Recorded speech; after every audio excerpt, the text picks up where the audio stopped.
Visitamos a aprazível vila de Monchique, que se parece com um manto branco rodeado pelo verde intenso da serra. As suas ruas sobem e descem a colina, convidando ao passeio e à descoberta desta vila algarvia. Fomos saber como se faz o bolo de tacho numa típica casa serrana. Então misturar a farinha de milho com o açúcar mascavo escuro, açúcar mascavo. E a razão é só mesmo para a farinha não fazer granhão, quando se mete a água a ferver. Agora vai levar chá de limão a ferver. Embora há variantes do bolo, há pessoas aqui em Monchique que escolam com café. Café normal, de cafeteira. A receita que eu costumo fazer não leva café, leva só o chá de limão.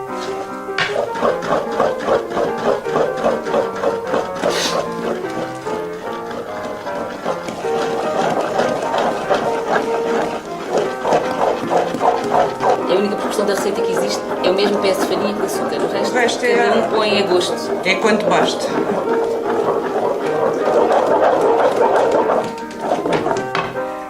Começamos a pôr as gorduras. Isto é banha de porco.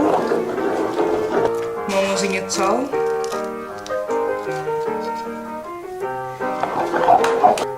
pôr o mel. Ponho 2 ou 3 colheres de mel.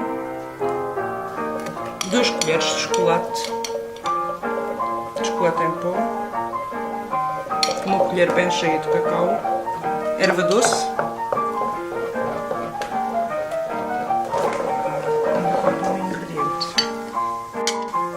Canela.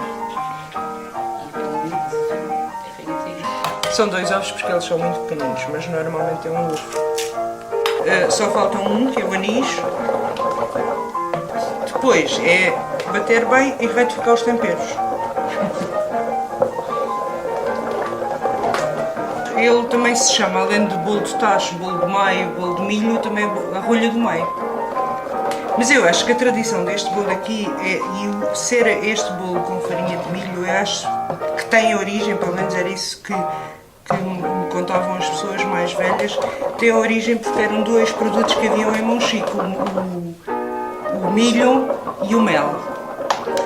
E eu penso que no início, pelo menos, se calhar não levava tantos ingredientes como nos últimos anos. Começaram pelo milho com o mel, e depois foram aumentando os ingredientes.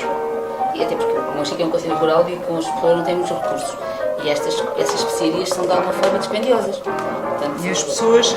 cada um se calhar ia pondo mais ou menos conforme podia. Começa pela farinha de milho, o mel, o azeite e a banha, que toda a gente mais ou menos tinha um pouquinho, e depois vão juntando alguns ingredientes e deu o final, que é o bolo de tacho.